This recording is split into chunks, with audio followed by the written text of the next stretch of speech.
Hi welcome to my channel. ಪ್ರೀತಿ ಭಾವನೆಗಳ ಜೀವನದ ಪಯಣ. ಇಳಿಸಂಜೆಯ ಮೊಬ್ಬು ಕೊಂಚ ಕೊಂಚವಾಗಿ ಪ್ರಕೃತಿಯನ್ನು ಆವರಿಸುತ್ತಿರುವ ಹೊತ್ತು. ಗೊಂದಲದ ಗೂಡಾಗಿದೆ ಜೀವನ್ ಮನಸ್ಸು. ತನ್ನ ಒತ್ತಡದ ಮನಸ್ಸನ್ನು ತಹಬದಿಗೆ ತರಲು ಅವನ ಆಯ್ಕೆ ಎಂದಿಗೂ ಕುಂಚವನ್ನು ಕೈಯಲ್ಲಿ ಹಿಡಿದು ಕಣ್ಣೆದುರು ಕಾಣುವ ಬಿಂಬಗಳಿಗೆ ಜೀವ ತುಂಬುವುದು. ಆ ಪ್ರಕೃತಿಯ ಮಧ್ಯೆ ನಿಂತು ಹುಡುಕುತ್ತಿದ್ದಾನೆ. ಆದರೆ ಅವನ ಕಣ್ಣಿಗೆ ಮನಸ್ಸನ್ನು ತಣಿಸುವಂತಹ ಒಂದು ದೃಶ್ಯವೂ ಕಾಣುತ್ತಿಲ್ಲ. ಬಣ್ಣದ ಅದ್ದಿರುವ ಕುಂಚದಿಂದ ಬಿಳಿ ಹಾಳೆಯ ಮೇಲೆ ಒಂದು ಚುಕ್ಕೆಯನ್ನು ನೀಡಲು ಸಹ ಆಗುತ್ತಿಲ್ಲ. ಗೊಂದಲ ಮತ್ತಷ್ಟು ಹೆಚ್ಚುತ್ತಿದೆ. ಕಣ್ಣನ್ನು ಬಿಗಿಮಾಡಿ ಮುಚ್ಚಿಕೊಂಡ. ಹಾಗೆ ಗೊಂದಲದ ಮಧ್ಯೆ ಸಿಕ್ಕಿ ನಲುಗುತ್ತಿರುವ ಅವನ ಮನಸ್ಸು. ಒಂದು ಧ್ವನಿ ತನ್ನ ಕಡೆಗೆ ಸೆಳೆಯಿತು. ಕಿಲಕಿಲನೆ ನಗುತ್ತಿರುವ ಶಬ್ದ ಅವನ ಕರ್ಣಗಳಿಗೆ ವೀಣೆಯನ್ನು ಮೀಟಿದಾಗ ಹೊಮ್ಮುವ ಸ್ವರದಂತೆ ಕೇಳಿಸಿತು. ತಕ್ಷಣಕ್ಕೆ ಆ ದಿಕ್ಕಿ ಕಡೆಗೆ ತಿರುಗುವ ಕಣ್ಣನ್ನು ತೆರೆದು ನೋಡಿದ. ಹೊಂಬಣ್ಣದ ಛಾಯೆಯ ಮೊಗದ ಚೆಲುವೆ, ಸ್ಫಟಿಕದಂತಹ ನಗು. ಆ ನಗುವಿನಲ್ಲಿ ಎದ್ದು ಕಾಣುವ ಕುಳಿಗಿನ್ನೆಗಳು, ತಂಗಾಳಿಯ ಜೊತೆಗೆ ಆಡುತ್ತಿರುವ ಮುಂಗುರುಳು. ಎಲ್ಲವೂ ಅವನನ್ನು ಪ್ರಥಮ ನೋಟದಲ್ಲೇ ಸೆರೆಯಾಗಿಸಿತು. ಅವನ ಕುಂಚಕ್ಕೆ ಜೀವ ಸಿಕ್ಕಿತು. ಆ ಕ್ಷಣವೇ ಕುಂಚವನ್ನು ಬಣ್ಣದಲ್ಲಿ ಅದ್ದಿ ಬಿಳಿ ಹಾಳೆಯ ಮೇಲೆ ಅವಳ ಪ್ರತಿಬಿಂಬವನ್ನು ಮೂಡಿಸಲು ತಯಾರಾದ. ಅದೊಂದು ಸುಂದರವಾದ ಪಾರ್ಕ್. ಅಲ್ಲಿನ ಬೆಂಚಿನ ಮೇಲೆ ಕುಳಿತು ಪುಟ್ಟ ಮಕ್ಕಳೊಡನೆ ತಾನು ಮಕ್ಕಳಾಗಿ ಆಟವಾಡುತ್ತಿರುವ ಅವಳು, ಮಕ್ಕಳಿಂದ ತನ್ನ ಕೈ ಸೇರಿದ ದೊಡ್ಡದಾದ ಚೆಂಡನ್ನು ಹಿಡಿದು ಮಕ್ಕಳಿಗೆ ಸತಾಯಿಸುತ್ತಿರುವಳು. ಕೊನೆಗೆ ಮಕ್ಕಳ ಮುಗ್ಧ ಮಾತುಗಳಿಗೆ ಸೋತು ಅವರಿಗೆ ಚೆಂಡನ್ನು ಅವರತ್ತ ಎಸೆದಳು. ನಂತರ ತನ್ನ ಕಡೆಗೆ ಎಸೆಯುವಂತೆ ಕೇಳಿಕೊಂಡಳು. ಅವಳನ್ನು ಗಮನಿಸುತ್ತಿದ್ದ ಜೀವನ್ಗೆ ಅಲ್ಲಿ ಆಟವಾಡುತ್ತಿದ್ದ ಮಕ್ಕಳಿಗೂ ಹಾಗೂ ಅವಳಿಗೂ ಯಾವುದೇ ವಿಭಿನ್ನತೆ ಕಾಣಲಿಲ್ಲ. ಅವನ ಮನಸ್ಸು ಹಕ್ಕಿಯಂತೆ ಹಾರಾಡುತ್ತಿತ್ತು. ಆಸೆ ಎಂಬ ಕನಸಿನ ಪಾರಿವಾಳ ಸ್ವತಂತ್ರವಾಗಿ ಬಾನನ್ನು ಮುಟ್ಟುವಂತೆ ಭಾಸವಾಯಿತು. ಕಣ್ಣಲ್ಲೇ ಸೆರೆ ಹಿಡಿದ ಅವಳ ಪ್ರತಿಬಿಂಬವನ್ನು ಸಂಪೂರ್ಣ ಮಬ್ಬು ಆವರಿಸುವವರೆಗೂ ಚಿತ್ರಿಸಿಬಿಟ್ಟ. ನಂತರದಲ್ಲಿ ಆ ದಿಕ್ಕಿಗೆ ನೋಡಿದರೆ ಆಕೆ ಅಲ್ಲಿ ಕಾಣಲಿಲ್ಲ. ಹೃದಯ ವಿಲವಿಲವೆಂದು ಒದ್ದಾಡುತ್ತಿದೆ ಎಂಬ ಭಾವ. ಆ ಮಕ್ಕಳನ್ನು ಕರೆದೊಯ್ಯಲು ಅವರ ಪೋಷಕರು ಅದಾಗಲೇ ಧಾವಿಸಿ ಕೈಯನ್ನು ಹಿಡಿದು ಹೊರಟುತ್ತಿದ್ದರು. ಅವರು ಎದುರು ನಿಂತ ಜೀವನ್ ಆ ಮಕ್ಕಳಲ್ಲಿ ಆಕೆ ಯಾರೆಂದು ಕೇಳಿದಾಗ ಅಕ್ಕ ಎಂದು ಸಂಬೋಧಿಸಿದರು ಅಷ್ಟೆ. ಆಕೆಯ ಹೆಸರು ಕೂಡ ಅವನಿಗೆ ತಿಳಿಯಲಿಲ್ಲ. ಜೊತೆಗೆ ಸಿಹಿ ಸುದ್ದಿಯಂತೆ ಆಕೆ ಪ್ರತಿದಿನವೂ ಇದೇ ಸಮಯಕ್ಕೆ ಇಲ್ಲಿಗೆ ಬರುವುದು ಖಚಿತಪಡಿಸಿಕೊಂಡ. ಅವನು ಅಲ್ಲಿಂದ ತೆರಳಿದ. ಅದಾಗಲೇ ಮೊದಲ ಕುಡಿನೋಟದಲ್ಲಿ ಅವನ ಮನಸ್ಸನ್ನು ಕದ್ದುಕೊಂಡು ಹೊರಟು ಹೋಗಿದ್ದಳು ಆ ಹುಡುಗಿ. ಮರುದಿನ ಮಬ್ಬಿನ ಹೊತ್ತು ಎದುರಾಗುವವರೆಗೂ ಅವನ ಮನಸ್ಸಿಗೆ ಸಮಾಧಾನವಿಲ್ಲ. ಅವಳ ನೆನಪಿನಲ್ಲಿ ಕಾಲ ಕಳೆದವನಿಗೆ ರಾತ್ರಿಯ ನಿದ್ದೆಯೂ ಮುನಿಸಿಕೊಂಡಿತ್ತು. ಅವಳನ್ನು ಎಷ್ಟೇ ಬೇಗ ಮತ್ತೊಮ್ಮೆ ಈ ನಯನದೊಳಗೆ ಸೇರಿಸಿಕೊಳ್ಳುವೆನೋ ಎಂದು ಚಡಪಡಿಸುತ್ತಿದ್ದಾನೆ. ಮುಸ್ಸಂಜೆಯ ಹೊತ್ತು ಹಾಗೆ ಸಮಯವನ್ನು ನೋಡುತ್ತಾ ನಿದ್ರೆಗೆ ಶರಣಾಗಿ ಬಿಟ್ಟಿದ್ದ. ನಂತರ ಎಚ್ಚರಗೊಂಡವನಿಗೆ ಸಮಯ ಆಗಿದ್ದು ತಿಳಿದು ಬೇಗನೆ ಪಾರ್ಕಿನ ಕಡೆಗೆ ಹೆಜ್ಜೆಯನ್ನಿಟ್ಟ. ಜೊತೆಯಲ್ಲಿ ಅವಳನ್ನೇ ಕುಂಚದಿಂದ ಬಂಧಿಸಿದ ಚಿತ್ರಪಟವನ್ನು ತಂದಿರುವ. ಅಂದು ಸಹ ಅವಳು ಅದೇ ಬೆಂಚಿನ ಮೇಲೆ ಕುಳಿತಿಹಳು. ಇಂದು ಮೊದಲ ದಿಕ್ಕಿಗಿಂತ ಇನ್ನಷ್ಟು ಆಕರ್ಷಿತವಾಗಿ ಕಂಡಳು. ಪ್ರೀತಿಯ ಚೆಲುಮೆ ಉಕ್ಕಿ ಬರುತ್ತಿದೆ. ಅದೆಷ್ಟು ಹೊತ್ತು ನೋಡಿದರೂ ಈ ಎರಡು ನಯನಗಳಿಗೆ ತೃಪ್ತಿ ಎಂಬ ಪದ ಅಪರಿಚಿತವಾಗಿದೆ. ಅವನ ಭಾವನೆಗಳಿಗೆ ಮೊದಲ ನೋಟದಲ್ಲೇ ಬಣ್ಣವನ್ನು ಚೆಲ್ಲಿಹಳು. ತನ್ನ ಜೀವನದ ಪಯಣದೊಂದಿಗೆ ಸಾಗುವ ಹಾದಿಯಲ್ಲಿ ಚಿತ್ರಿಸುವ ಬಿಂಬ ಅವಳೇ ಸೃಷ್ಟಿಸಬೇಕೆಂದು ಅದಾಗಲೇ ತೀರ್ಮಾನಿಸಿ ಅವಳ ಎದುರಿಗೆ ನಿಂತ. ಅಪರಿಚಿತನನ್ನು ಕಂಡ ಆಕೆ ಮೊದಲು ಕಸಿವಿಸಿಗೊಂಡಳು. ಕಾರಣ ಅವನು ಅವಳನ್ನು ತದೇಕಚಿತ್ತದಿಂದ ಬಹು ಪ್ರೀತಿಯಲ್ಲಿ ನೋಡುತ್ತಿರುವ ಆ ನೋಟಕ್ಕೆ ಕಣ್ಣಿನಲ್ಲಿ ಅಂಜಿಕೆಯ ಬಣ್ಣ ಬಂದಂತಾಯಿತು. ಹಾಯ್. ಅದೇ ಬೆಂಚಿನಲ್ಲಿ ಒಂದಷ್ಟು ಅಂತರ ನೀಡಿ ಕುಳಿತ. ಈಗಂತೂ ಇನ್ನು ಗಾಬರಿಯಲ್ಲಿ ಇಳಿಸಂಜೆಯ ತಂಪಾದ ಗಾಳಿಯಲ್ಲೂ ಬೆವರಿನ ಹನಿ ಅವಳ ಮುಖದ ಮೇಲೆ. ಗಲ್ಲದ ಮೇಲೆ ಕೈಯಿಟ್ಟು ಅವಳನ್ನೇ ನೋಡುತ್ತಾ ನಕ್ಕ ಜೀವನ್.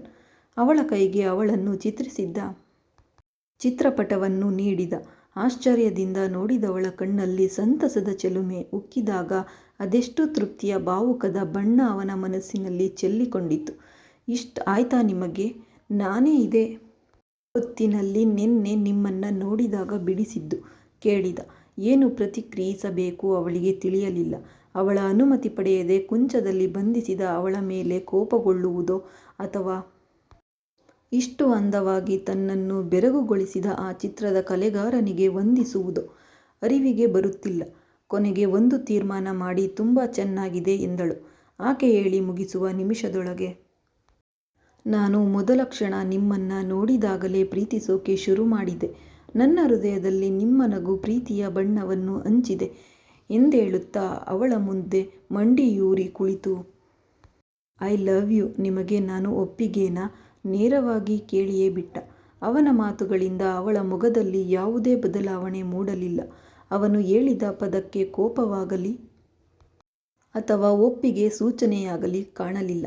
ಬದಲಿಗೆ ನಿರುತ್ಸಾಹದ ನಗೆಯ ಜೊತೆಗೆ ಮಾತಿಗೆ ಮುನ್ನುಡಿ ಬರೆದಳು. ಹೌದಾ, ಯಾಕೆ? ನನ್ನ ಬಗ್ಗೆ ನಿಮಗೆ ಪೂರ್ತಿ ಗೊತ್ತಿಲ್ಲ ಅನಿಸುತ್ತೆ. ನನ್ನನ್ನು ನೋಡಿ ಪ್ರೀತಿಸ್ತಾ ಇದ್ದೀನಿ ಅನ್ನೋದು ಪ್ರೀತಿ ಅಲ್ಲ, ಇದು ಆಕರ್ಷಣೆ ಅಷ್ಟೆ. ಅವಳ ಮಾತಿಗೆ ನಗುತ್ತಾ, ನೋಡಿ, ನೀವು ಎಲ್ಲರ ಥರ ಅಲ್ಲ. ವರ್ಷಗಳಿಂದಲೂ ಎಷ್ಟೋ ಜನ ಹುಡುಗಿಯರನ್ನ ನನ್ನ ಕಣ್ಣುಗಳು ನೋಡಿದ್ರೂ ಯಾರನ್ನು ಮನಸ್ಸು ಒಪ್ಪಿಕೊಂಡಿರಲಿಲ್ಲ. ನೀವು ಎಲ್ಲರಿಗಿಂತ ವಿಭಿನ್ನ. ಬೇರೆ ಹುಡುಗಿಯಾಗಿದ್ದರೆ ಈ ರೀತಿ ನೇರವಾಗಿ ಹೇಳಿದ್ದಕ್ಕೆ ಕೋಪ ಮಾಡಿಕೊಂಡು ಒಂದೆರಡು ಬೈಗುಳ ಸಿಗುತ್ತಿತ್ತು. ಆದರೆ ನೀವು ಯಾಕೆ ಅಂತ ಕೇಳ್ತಾ ಇದ್ದೀರಾ? ತುಂಬ ಸ್ಪೆಷಲ್ ನೀವು. ನೋಡಿ, ನಿಮ್ಮನ್ನ ನೋಡಿದ ಮೊದಲ ಕ್ಷಣ ಆ ಮುಗ್ಧ ನಗು ನನ್ನನ್ನು ಆಕರ್ಷಣೆ ಮಾಡಿದ್ದು ನಿಜ. ಆಕರ್ಷಣೆ ಹಿಂದೆ ಇರೋದು ನಿಷ್ಕಲ್ಮಶವಾದ ಪ್ರೀತಿ. ಯಾಕಂದ್ರೆ ನಿರ್ಭಾವುಕನಾಗಿ ಸೋತಿದ್ದ ಮನಸ್ಸಿನಲ್ಲಿ ಗೆಲುವಿನ ಚೆಲುಮೆಯನ್ನು ತುಂಬಿಸಿ ಕೊಂಚವನ್ನು ಹಿಡಿಯುವ ಹಾಗೆ ಮಾಡಿದ್ದು ನೀವು. ನಿಜ, ನಿಮ್ಮ ಬಗ್ಗೆ ನನಗೆ ತಿಳಿದಿಲ್ಲ. ಸದ್ಯಕ್ಕೆ ಅದರ ಅವಶ್ಯಕತೆಯೂ ಇಲ್ಲ. ಈಗ ಮುಖ್ಯವಾಗಿರುವುದು ನಿಮ್ಮ ತೀರ್ಮಾನ, ಅಲ್ಲಲ್ಲ ಒಪ್ಪಿಗೆ ಅಷ್ಟೆ ಎಂದ. ಅವನ ಮಾತುಗಳಿಗೆ ಅವಳ ಮುಖದಲ್ಲಿ ಈಗಲೂ ಯಾವುದೇ ಬದಲಾವಣೆ ಕಾಣಲಿಲ್ಲ. ಮತ್ತದೇ ನಿರುತ್ಸಾಹದ ನಗುವಿನ ಜೊತೆಗೆ ಕೈಯಲ್ಲಿದ್ದ ಮೊಬೈಲ್ಗೆ ಕೆಲಸ ನೀಡಿದಳು. ಸ್ವಲ್ಪ ಹೊತ್ತು ಮೌನವಾಗಿ ಕುಳಿತಳು. ಜೀವನ್ ಬಹುಶಃ ಯೋಚಿಸಲು ಸಮಯ ತೆಗೆದುಕೊಂಡಿರುವಳೆಂದು ಕೊಂಡ. ಸಮಯದ ಮುಳ್ಳು ಒಂದಷ್ಟು ಸಂಖ್ಯೆಯನ್ನು ದಾಟಿತು. ಅವಳು ಕುಳಿತಿದ್ದ ಕಡೆ ಒಬ್ಬ ಹೆಂಗಸು ವೀಲ್ಚೇರ್ ತಳ್ಳಿಕೊಂಡು ಬಂದಳು. ಅವಳನ್ನು ಕಂಡಾಗ ನಗುವನ್ನು ಬೀರಿದ ಆಕೆ ಅವನು ನೀಡಿದ ಚಿತ್ರಪಟವನ್ನು ಪಕ್ಕಕ್ಕೆ ಇಟ್ಟು ಆ ಹೆಂಗಸಿನ ಸಹಾಯದ ಮೂಲಕ ಆ ವೀಲ್ಚೇರ್ನಲ್ಲಿ ಕುಳಿತಳು. ಸರಸು ಅಕ್ಕ, ಅದು ಕೊಡಿ. ಬೆರಳು ಮಾಡಿ ಚಿತ್ರಪಟದ ಕಡೆಗೆ ತೋರಿದಾಗ ಅವರು ಅದನ್ನು ಆಕೆಯ ಕೈಗೆ ನೀಡಿದರು. ತನ್ನ ಮಡಿಲಿನಲ್ಲಿ ಸೇರಿಕೊಂಡ ಅವಳು ಜೀವನ್ ಮುಖವನ್ನು ನೋಡಿದಳು. ಇಷ್ಟು ಹೊತ್ತು ಇದ್ದ ಉತ್ಸಾಹದ ಕಾಂತಿ ಅವನಿಂದ ಮರೆಯಾಗಿ ಕಾಂತಿಹೀನವನದ ದರ್ಶನ ಅವಳಿಗೆ. ತಿಳಿದುಕೊಳ್ಳೋ ಅವಶ್ಯಕತೆ ಇಲ್ಲ ಅಂತ ಹೇಳಿದ್ರಲ್ಲ, ಇದೇ ನನ್ನ ಜೀವನ. ಒಂದು ಆಕ್ಸಿಡೆಂಟ್ನಲ್ಲಿ ನಾನು ಹ್ಯಾಂಡಿಕ್ಯಾಪ್ಟ್ ಆಗಬೇಕಾಯಿತು. ನಿಮ್ಮ ಮೊದಲ ನೋಟದ ಪ್ರೀತಿಗೆ ಉತ್ತರ ನಾನು ನೀಡೋ ಅವಶ್ಯಕತೆ ಇಲ್ಲ. ನಿಮ್ಮ ಮನಸ್ಸಿನಲ್ಲಿರೋ ಯೋಚನೆ ಅರ್ಥ ಆಗಿದೆ ಹೇಳಿದವಳು ಸರಸು ಅವರಿಗೆ ಇಲ್ಲಿಂದ ಕರೆದುಕೊಂಡು ಹೋಗಲು ಸೂಚಿಸಿದಳು. ಅವಳನ್ನು ತನ್ನ ಬದುಕಿನ ಬಣ್ಣ ಎಂದಿಕೊಂಡ ಅವನಿಗೆ ಅವಳ ಸ್ಥಿತಿಯನ್ನು ಕಂಡು ಮರುಕಾದ ಬಣ್ಣ ಮನಸ್ಸಿನಲ್ಲಿ ಹಚ್ಚಿತು. ಮಾತುಗಳ ಶಬ್ದ ಮೌನವನ್ನು ಹಿಂಬಾಲಿಸಿತು. ಮರುದಿನ ಅದೇ ಮಬ್ಬಿನ ಆಗಮನ. ಪ್ರತಿದಿನದಂತೆ ಈ ದಿನವೂ ಬಂದು ತನ್ನ ಆಸನವನ್ನು ಅಲಂಕರಿಸಿದಳು ಆಕೆ. ಆದರೆ ಇಂದು ಅಲ್ಲಿ ಮನಸ್ಸಿಗೆ ನೆಮ್ಮದಿಯ ತಂಗಾಳಿ ಬೀಸಲಿಲ್ಲ. ಬದಲಿಗೆ ಅವನ ಮುಖ ಚಾರಿಯ ಎದುರಾಯಿತು. ಹಿಂದಿನ ದಿನದ ಅವನ ಮಾತುಗಳು ಅದ್ಯಾಕೋ ಬಂದು ಕಾಡಲು ಆ ಸ್ಥಳದಲ್ಲಿ ಇರಲು ಮನಸ್ಸು ಒಪ್ಪಲಿಲ್ಲ. ಆಗಷ್ಟೇ ಹೊರಗೆ ಹೋಗುತ್ತಿದ್ದ ಸರಸು ಅವರನ್ನು ಮತ್ತೆ ಕರೆದಳು. ಸರಸು ಅಕ್ಕ, ಇವತ್ತು ಯಾಕೋ ಇಲ್ಲಿ ಇರುವುದಕ್ಕೆ ಆಗ್ತಾ ಇಲ್ಲ. ಮನೆಗೆ ಹೋಗೋಣ. ಎದ್ದೇಳುತ್ತಾ ವೀಲ್ಚೇರ್ ಒಂದು ಕೈಯಲ್ಲಿ ಹಿಡಿದು ಕುಳಿತುಕೊಳ್ಳಲು ಬರುತ್ತಿದ್ದಳು. ಯಾವುದೋ ಯೋಚನೆಯಲ್ಲಿ ಮುಳುಗಿದ್ದವಳು ಅದನ್ನು ಬಿಗಿಯಾಗಿ ಹಿಡಿದು ತಳ್ಳಿದ್ದರಿಂದ ವೀಲ್ಚೇರ್ ಕಾಲುಗಳು ಕೊಂಚ ಪಕ್ಕಕ್ಕೆ ತಿರುಗಿ ಅವಳು ಇನ್ನೇನು ಬೀಳಬೇಕು. ಅಮ್ಮ! ಅಷ್ಟರಲ್ಲಿ ಅವಳನ್ನು ಬಿಗಿಯಾಗಿ ಬಂಧಿಸಿತು ಬಲವಾದ ತೋಳುಗಳ ಭರವಸೆಯ ಬೆಚ್ಚಗಿನ ಸ್ಪರ್ಶ. ಕಣ್ಣೆತ್ತಿ ನೋಡಿದಳು. ಅದು ಅವನೇ. ನಗುಮುಖದಿಂದ ಅವಳ ಕಣ್ಣಲ್ಲಿ ಕಣ್ಣಿಟ್ಟು ನೋಡಿದ ನಂತರ ಜೋಪಾನದಿಂದ ಅವಳನ್ನು ಅಲ್ಲಿ ಕೂರಿಸಿದ. ಅವಳಲ್ಲಿ ಮಾತುಗಳು ಇಲ್ಲ. ಅವನ ಹಿಂಬದಿಗೆ ಮತ್ತೊಬ್ಬರು ಯಾರೋ ಬಂದು ನಿಂತರು. ಅವರ್ಯಾರೆಂದು ಆಕೆಗೆ ತಿಳಿಯಲಿಲ್ಲ. ಜೀವನ್ ಅವರ ಪಕ್ಕ ನಿಂತು, ಡ್ಯಾಡ್, ನಾನು ಹೇಳಿದ್ದು ಇವರ ಬಗ್ಗೆನೇ. She is only my love. ನಿಮ್ ಸೊಸೆ ಹೇಗಿದ್ದಾಳೆ? ಅವನ ಮಾತಲ್ಲಿ ಮೂಡಿದ ಪ್ರತಿಯೊಂದು ಪದಗಳು ಆಕೆಯ ಮೇಲಿನ ಪ್ರೀತಿಯನ್ನು ತೋರಿಸುತ್ತಿತ್ತು. ನನ್ನ ಮಗನ ಆಯ್ಕೆ ಯಾವತ್ತೂ ರಾಂಗ್ ಆಗಿರಲ್ಲ. ತುಂಬ ಹೆಮ್ಮೆ ಆಗ್ತಾ ಇದೆ ಜೀವನ್. ಅವನ ಬೆನ್ನು ತಟ್ಟಿದರು. ಇವರ ಮಾತುಗಳಿಗೆ ಪ್ರಶ್ನಾರ್ಥಕ ಭಾವ ಅವಳಲ್ಲಿ. ಮತ್ತೆ ಅವಳ ಸನಿಹಕ್ಕೆ ಮಂಡಿಯೂರಿ ಕುಳಿತ ಜೀವನ್. ನೋಡಿ, ನಿಮ್ಮನ್ನ ಮೊದಲು ನೋಡಿದಾಗ ಆಕರ್ಷಣೆ ಆಗಿದ್ದಲ್ಲ. ನಾನು ತಾಯಿಯನ್ನು ನೋಡಿದ ನೆನಪೇ ಇಲ್ಲ. ಹುಟ್ಟಿದಾಗಲೇ ತಾಯಿನ ಕಳ್ಕೊಂಡೆ. ಬರೀ ಅವರ ಫೋಟೋ ಅಷ್ಟೇ ನೋಡಿರೋದು ನಾನು. ನನ್ನ ತಂದೆ ನನ್ನ ಜಗತ್ತು. ಒಬ್ಬ ಮನುಷ್ಯನಿಗೆ ಇಬ್ಬರು ತಾಯಿ ಇರ್ತಾರೆ ಅಂತ ಡ್ಯಾಡ್ ಹೇಳ್ತಾ ಇದ್ರು. ಒಬ್ಬರು ಜನ್ಮ ನೀಡಿದ ತಾಯಿ, ಮತ್ತೊಬ್ಬರು ಆತನ ಜೀವನ ಸಂಗಾತಿ. ನನ್ನ ಮನಸ್ಸಿನಲ್ಲಿ ಒಂದು ಆಸೆ ಇತ್ತು. ಯಾರನ್ನ ನೋಡಿದಾಗ ತಕ್ಷಣಕ್ಕೆ ಅವರ ಮುಖದಲ್ಲಿ ಅಮ್ಮನ ಕಾಣಿಸ್ತೀನಿ, ಅವರನ್ನ ನಾನು ಮದುವೆ ಆಗಬೇಕು ಅಂತ. ಆ ದಿನ ನಾನು ತುಂಬಾನೇ ಟೆನ್ಷನ್ನಲ್ಲಿ ಇದ್ದೆ. ಆಗಲೇ ನಿಮ್ಮನ್ನು ನೋಡಿದ್ದು. ಆ ಕ್ಷಣಕ್ಕೆ ನಿಮ್ಮ ಜಾಗದಲ್ಲಿ ನನ್ನ ತಾಯಿ ಮುಖಭಾವ ಕಂಡೆ. ಅಷ್ಟೇ ಸಾಕು ನನಗೆ. ಈಗಲಾದರೂ ನನ್ನ ಜೀವನ ಸಂಗಾತಿ ಆಗ್ತೀರಾ? ಬೇಕಾದರೆ ನಿಮ್ಮ ತಂದೆ ತಾಯಿ ಒಪ್ಪಿಗೆನೂ ಕೇಳಿಸ್ತೀನಿ. ಆ್ಯಕ್ಚುಲಿ ಈಗಾಗಲೇ ಅವರನ್ನು ಒಪ್ಪಿಸಿದ್ದೇನೆ. ನಿಮ್ಮೊಬ್ಬರ ಒಪ್ಪಿಗೆಯೇ ಬಾಕಿ ಈಗ ಎಂದು ಆತ ಹೇಳುವುದಕ್ಕೂ ಆಕೆಯ ತಂದೆ ತಾಯಿಯಲ್ಲಿ ಬಂದು ನಿಂತರು. ಕನಸಿನಲ್ಲಿದ್ದಂತಹ ಭಾವ ಅವಳಲ್ಲಿ ಭಾವುಕತೆಯ ಬಣ್ಣದಲ್ಲಿ ಬಂದಿಯಾಗಿದ್ದ. ಕಣ್ಣಲ್ಲಿ ಕಣ್ಣೀರು ಅವಳ ಕೆನ್ನೆಯನ್ನು ಸವರಿ ಹೋಗುವುದಕ್ಕೆ ಅವನು ಬಿಡಲಿಲ್ಲ. ತಕ್ಷಣಕ್ಕೆ ಆ ಹನಿಗಳನ್ನು ತನ್ನ ಬೆಚ್ಚನೆಯ ಕೈ ಸ್ಪರ್ಶದಿಂದ ಪಕ್ಕಕ್ಕೆ ಸರಿಸಿದ.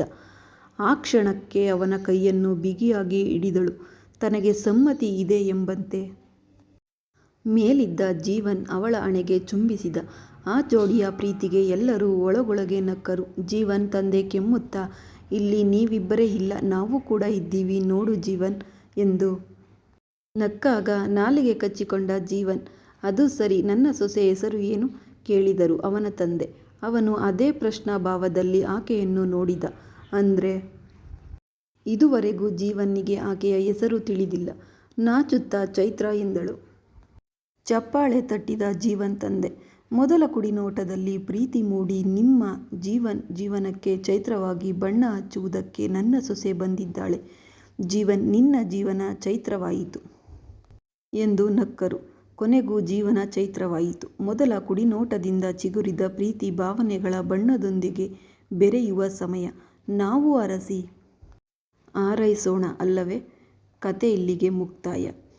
ಕತೆ ಇಷ್ಟ ಆದಲ್ಲಿ ಲೈಕ್ ಮಾಡಿ, ಕಮೆಂಟ್ ಮಾಡಿ, ಸಬ್ಸ್ಕ್ರೈಬ್ ಮಾಡೋದನ್ನು ಮರಿಬೇಡಿ. ದಯವಿಟ್ಟು ಹೀಗೆ ನಮಗೆ ಸಪೋರ್ಟ್ ಮಾಡಿ.